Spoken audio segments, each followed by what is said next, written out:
మహాగణాధిపతయే నమః. ఓం గురుభ్యో నమః. ఓం శ్రీమాత్రే నమః.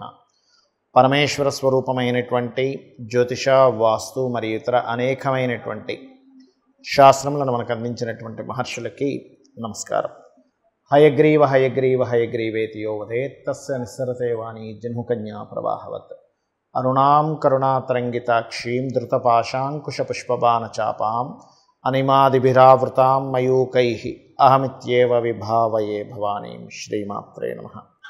ప్రేక్షకులకి ఆ లలితాంబిక అమ్మవారి యొక్క అనుగ్రహం పరిపూర్ణంగా కలగాలని మనస్ఫూర్తిగా కోరుకుంటూ, మనం ఈరోజు చెప్పుకోబోయేటువంటి టాపిక్ ఏమిటి అంటే, ఒక్కొక్క జాతకులకి ఒక్కొక్క అంశం మీద సమగ్రమైనటువంటి ఆలోచన కానివ్వండి, సమగ్రమైనటువంటి దాని మీద ఆ సబ్జెక్ట్ మీద పూర్తి పట్టు కానివ్వండి, గొప్ప టాలెంట్ కానీ ఉంటుంది. ఆ టాలెంట్ ఏదైతే వాళ్ళలో ఉంటుందో ఆ అంశం మీద వాళ్ళు చాలా ఇన్డెప్త్గా ఆలోచించగలుగుతారు. ఆ ఇన్డెప్త్ ఆలోచన వాళ్ళని ఉన్నతం వైపు తీసుకువెళ్తుంది. ఇది గుర్తుపెట్టుకోండి. ఒక్కొక్క వ్యక్తికి చూడండి, ఒక మెడికల్ రిలేటెడ్ వాటి మీద నాలెడ్జ్ బాగా ఉంటాయి. ఇంకొక వ్యక్తికి మనం ఎంతవరకు అప్పు చేయాలి, ఎంతవరకు అప్పు చేయకూడదు, మన లిమిట్స్ ఎంతవరకు ఉండాలి. ఇంకో వ్యక్తికి పలానా వాటర్ రిలేటెడ్ సంబంధించిన దాని మీద ఉంటే, మరొక వ్యక్తికి ఇంకో దాని మీద ఉంటుంది. అంటే భూ సంబంధించిన దాని మీద ఎక్కడ ఇన్వెస్ట్మెంట్ చేస్తే బాగుంటుంది, ఎలా. అలాగే మన యొక్క జీవితాలు అద్భుతంగా ఉండాలి అంటే, మనం చేస్తున్నటువంటి నిత్యం మన జీవితంలో చేస్తున్నటువంటి ప్రయత్నంతో పాటు మనము ఎంచుకునేటువంటి ఎవరైతే ఎమ్మెల్యే ఉంటారో, ఎంపీ ఉంటారో, లేకపోతే సీఎం ఉంటారో, లేదా పిఎం ఉంటారో వాళ్ళని ఎంచుకోవడం వల్ల కూడా మన యొక్క జీవితాలు అద్భుతంగా సాగుతాయి. మన నిర్ణయాలు ఒక ఎత్తు అయితే, మనం ఎంచుకునేటువంటి నాయకుడు ఎటువంటి వాళ్ళని ఎంచుకోవాలి అనే దాని మీద ఉంటుంది. అయితే ఇందులో మనము ఒక్కొక్క వ్యక్తికి ఒక్కొక్క దాని మీద బాగా అవగాహన ఉంటుంది. కాబట్టి ఒక్కొక్క లగ్నం వారికి మేషం నుంచి మీనం వరకు, అదేవిధంగా ఒక్కొక్క రాశి వారికి దేని మీద బాగా అవగాహన ఉంటుంది, వాళ్ళు ఏ రూట్లో ఎటువంటి వారిని ఎంచుకుంటే బాగుంటుంది అనే విషయాలు మనం ఒక్కొక్క లగ్నరీత్యా మనం తెలుసుకుందాం. ఇక మిథున లగ్నము, మిథున రాశి. మిథునం వారికి ఉన్న గొప్ప టాలెంట్ ఏమిటంటే, నడిచే వికీపీడియా అంటూ ఉంటాను నేను. ఎందుకంటే వాళ్ళు కంప్లీట్గా ఒక నాలెడ్జబుల్ పర్సన్స్ మిథునం వారంటే. అంటే ఒక విషయాన్ని ఎలా కమ్యూనికేట్ చేయాలి, ఒక విషయం ఉంది, దాన్ని ఎలా సమగ్రంగా ఆ విషయాన్ని ఎలా నేర్చుకోవాలి, అంటే ఒక విద్యని కంప్లీట్గా ఎలా నేర్చుకోవాలనేటువంటిది మిథునానికి ఉంటుంది. ఒక నడిచే వికీపీడియాగా చెప్తూ ఉంటాను. మరి మీకు ఎటువంటి విషయాల్లో సమగ్రమైనటువంటి ఆలోచన కానీ ఉంటుంది అంటే, ఒక్కొక్క వ్యక్తికి ఒక్కొక్క టాలెంట్ ఉంటుందండి. భగవంతుడు ఒక్కొక్కరికి ఒక్కో రకమైన టాలెంట్ ఇస్తాడు. ఆ రకంగా మీరేంటంటే, మీరు దేని మీద మీరు సమగ్రమైనటువంటి ఆలోచనని పెడితే మీకు అందులో అద్భుతమైన రిజల్ట్స్ వస్తాయి. అంటే మీకున్న గొప్ప టాలెంట్ ఏంటంటే, ఒకటి అద్భుతమైన తెలివితేటలు. ఎవరో ఒక కోటిలో లక్షలో ఒక్కరు అంత తెలివితేటలు ఉంటారు. ఎవరు అంటే ఆ బుధుడు పాడైపోతే తప్పితే సవాలే లేదు. మిథునం అంటే తెలివితేటలే, గుర్తుపెట్టుకోండి. అయితే ఇన్వెస్ట్మెంట్ ఎందులో చేస్తే మనకి అప్పుల పాలు అవ్వకుండా ఉంటాము అంటే, ఇక్కడ మీరు అర్థం చేసుకోండి, ఎప్పుడు కూడా గవర్నమెంట్స్ నాయకులు కానీ ఎలాంటి వాళ్ళు ఉండాలనేది మీరు ఎలా డిసైడ్ చేస్తారంటే, ఒక ఇన్వెస్ట్మెంట్ అంటే మనకి ట్యాక్సీల ద్వారా కావచ్చు, రకరకాల వాటి ద్వారా కావచ్చు, మనకు మనీ వస్తూ ఉంటుంది. ఆ మనీని మరలా అది కేవలం పంచిపెట్టేయడం చాలా ఈజీ. ఏముంది, వచ్చిన డబ్బులు వచ్చినట్టుగా ప్రజలకి అలా కూర్చోబెట్టి పంచిపెట్టడం చాలా ఈజీ. కానీ ఆ వచ్చిన మనీని మళ్ళీ అది మనీ ప్రొడ్యూస్ అయ్యేలా చేయడమే నిజమైనటువంటి నాయకుడికి ఉండేటువంటి లక్షణాలు. అలా మీరు కరెక్ట్ పర్సన్ని, ఈ నాయకుడైతే వచ్చినటువంటి మనీని ప్రజలకి అప్పుల రూపంలో వాళ్ళ నెత్తిన పడకుండా ప్రాబ్లమ్స్ ఇంకా అప్పులు తీరేలాగా ఎవరు చేయగలరో ఆ నాయకుడిని మీరు చాలా ఈజీగా ఐడెంటిఫై చేయగలుగుతారు మిథునం వారు. కాబట్టి ఎప్పుడు కూడా గుర్తుపెట్టుకోండి, ఎవరైతే చాలా స్పష్టంగా ఐడెంటిఫై చేసి చుట్టుపక్కల వాళ్ళకి క్లారిటీగా ఒక రుజువుతో సహా చూపించగలుగుతారో వాళ్ళు చుట్టుపక్కల వాళ్ళని ప్రభావితం చేయగలుగుతారు. వాళ్ళ ద్వారా ఒక మంచి నాయకుడు ఎంపిక చేయగలుగుతాడు, ఎంచుకోగలుగుతాం మనం. కాబట్టి మీకున్నటువంటి టాలెంట్ ఇది. అదేవిధంగా మీకు సహజంగా కూడా ఏంటంటే, మీ యొక్క ప్రాబ్లమ్స్ తీరడం అనేటువంటిది కూడా ఎలా జరుగుతుంది అంటే మీరు పెట్టేటువంటి పెట్టుబడుల ద్వారానే మీరు పొలం క్లియర్ అవుతుందండి. అంటే మీరు దేనిలో అయితే ఇన్వెస్ట్మెంట్స్ చేస్తారో మిథునం వారు, వాటి ద్వారా మీ ప్రాబ్లమ్స్ క్లియర్ అవుతాయి. అదేవిధంగా మీరు పర్టికులర్గా మరి ఎటువంటి విషయాల్లో మీరు ఇబ్బంది పడతారు అంటే పార్ట్నర్స్ని ఎంపిక చేసుకునే విషయంలో, లేదా మీ కెరియర్ని ఎంపిక చేసుకునే విషయంలో ఇబ్బంది పడతారు. కాబట్టి ఈ పార్ట్నర్స్ ఎంపిక చేసుకునే విషయంలోని, కెరియర్ని ఎంపిక చేసుకునే విషయంలో మీరు పర్సనల్గా జాగ్రత్తగా ఉండండి. ఇక మీరు అదేవిధంగా అమ్మవారి యొక్క ఆరాధన ఎక్కువగా చేయండి. మీరు ఎంత అమ్మవారి యొక్క ఆరాధన చేయడము, అదేవిధంగా ఆలయాల్లో, క్షేత్రాల్లో అమ్మవారి ఆలయాలకు వెళ్ళి సేవ చేయడం ద్వారా మీకు అద్భుతమైనటువంటి యోగం కలుగుతుంది. ఎందుకంటే ఇక్కడ నేను మీకు పర్టికులర్గా ఇది ఎందుకు చెప్తున్నా అంటే, మన పర్సనల్ నిర్ణయాలు ఒక ఎత్తు అయితే, మనము ఒక నాయకుడిని ఎంచుకోవడం వల్ల కూడా మనము మన దేశం అంటే ఎవరో కాదు, మనందరం కలిపితేనే దేశం. కాబట్టి ఎంపిక చేసుకోవడం వల్ల కూడా మన దేశం బాగుపడుతుంది. యథా రాజా తదా ప్రజ అంటూ ఉంటారు. అందుకే చాలామంది మేధావులకి ఎవరికి ఓటు వేయాలనేటువంటి అవగాహన ఉంది, కానీ ఇంకొంతమందికి అసలు ఎటువంటి వారిని ఎంపిక చేసుకోవాలనేటువంటి అవగాహన లేని వాళ్ళు కొంతమంది ఉన్నారు.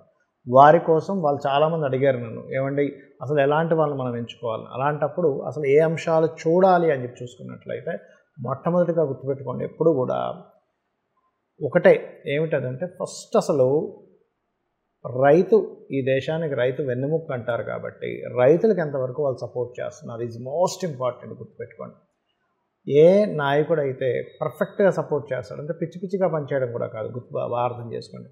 ఎవరైతే రైతు నిజంగా ఇబ్బందుల్లో ఉన్నప్పుడు ఎవరైతే అవగాహన వాళ్ళకి సపోర్ట్ చేస్తున్నాడో ఆ నాయకుడు నిజంగా దేశానికి ఉపయోగపడతాడు. గుర్తుపెట్టుకోండి. అదేవిధంగా వైద్య రంగ సంబంధించిన డెవలప్మెంట్స్, ఏ నాయకుడి ద్వారా డెవలప్మెంట్స్ పెరుగుతున్నాయి, ఏ నాయకుడు వైద్య రంగానికి సంబంధించిన వాటిలో ఎంత చక్కటి అంటే ప్రజలకు ఎంత చక్కగా దాని యొక్క అవగాహన కలిగించేలా కానివ్వండి. అదే రకంగా ఎన్ని మనకి అంటే ఫ్రీగా పంచిపెట్టుకుంటూ వెళ్ళిపోవడం అని కాదు అక్కడ అర్థం. అంటే ఎంత సమగ్రంగా ఆ ఫండ్స్ వాడగలుగుతున్నారు మెడికల్ రంగాలకు సంబంధించినటువంటి. అదేవిధంగా మనం ఏదైనా ఇప్పుడు ఇస్తున్నాము అలానే అప్పులు చేస్తూ పంచిపెట్టడం కాదు ఇక్కడ.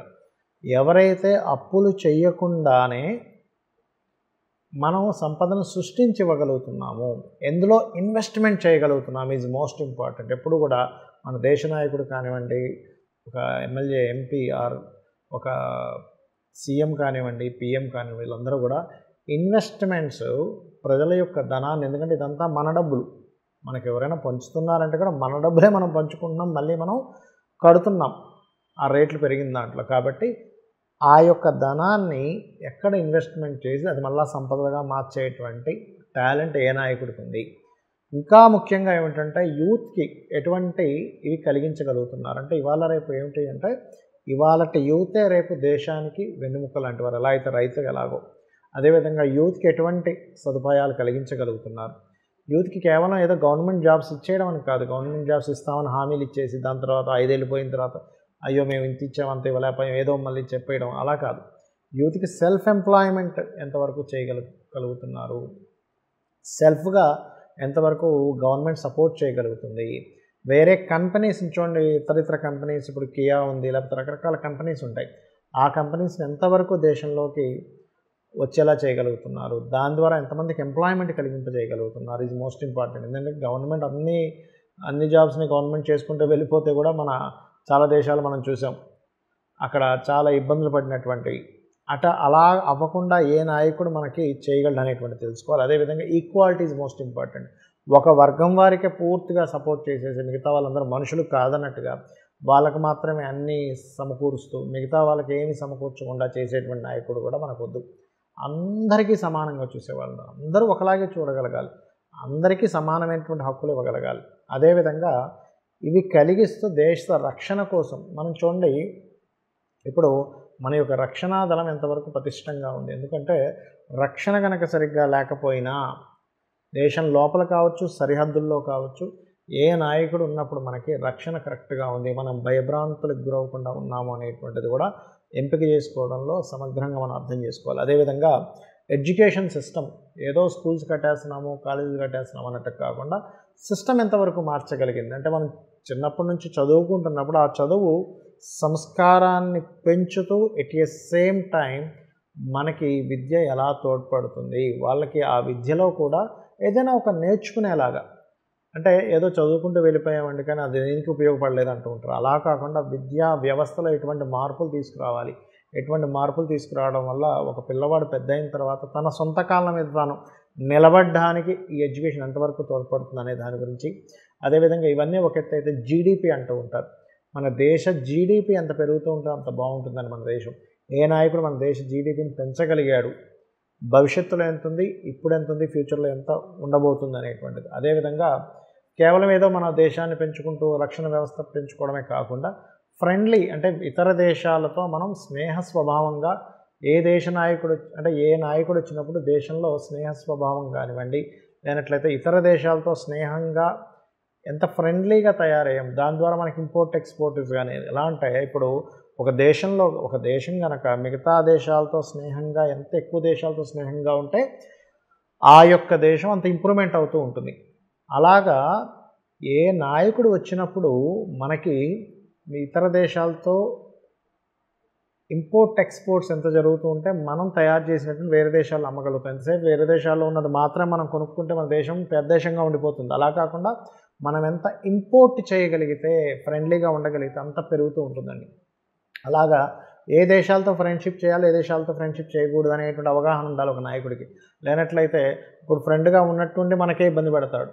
కాబట్టి అటువంటి పూర్తి అవగాహన తెలుసుకోవడం. ఎందుకంటే ఈ యొక్క ఏవైతే ఎన్నికలు ఉంటాయో ఇతర దేశాలు కూడా ఈ నాయకుడు రాకపోతే బాగుందని అంటే అటువంటి కుట్రలు పనేటువంటిది కూడా ప్రస్తుతం నడుస్తుంది. కాబట్టి ఆ యొక్క దేశాలతో ఎలా ఉంటున్నాడు ఏంటనేటువంటి నాయకుడు కూడా మనకు కావాలి. అదేవిధంగా డెసిషన్స్, ఇప్పుడు ఒక డెసిషన్ తీసుకుంటే ఈ డెసిషను మళ్ళీ కొంతకాలం పోయిన తర్వాత అయ్యో ఇది మనం తీసుకుంది రాంగ్ డెసిషన్, దీన్ని మార్చేసుకుందాం అని మార్చేసే నాయకులు, లేకపోతే ఏదైనా ఒకటి ప్రారంభిస్తే అది ప్రారంభించింది ఆగకుండా కొనసాగేటువంటి నాయకులు మనకు కావాలి ఎప్పుడు కూడా. అదేవిధంగా పాస్ట్లో ఎలా ఉంది, ప్రజెంట్ ఎలా ఉంది, ఫ్యూచర్ ఎంత డెవలప్ అవుతుంది అనేటువంటి ఒక క్లియర్గా ఒక ప్రణాళిక ఉండేటువంటి నాయకుడు మనకు కావాలి. అంతేగాని ఏదో దోచేసుకుంటున్నాము, తినేస్తున్నాము, ఏదో పంచిపెట్టేస్తున్నాము అనేటువంటి నాయకుల వల్ల మనకు ఒదిగేది ఏమీ లేదు. ఇది ఎవరైతే ఈ యొక్క అవగాహన అంతా క్లియర్గా మీరు ఎన్నికలు అయ్యే వరకు మీరు ఎవరైతే క్లియర్ చేసుకొని ఓటు వేస్తారో దాని ద్వారా మన దేశం బాగుంటుంది, మనందరము బాగుంటాము. ఆ యొక్క అమ్మవారి అనుగ్రహం మీ అందరికీ పరిపూర్ణంగా కలగాలని కోరుకుంటూ శ్రీమాత్రే నమః.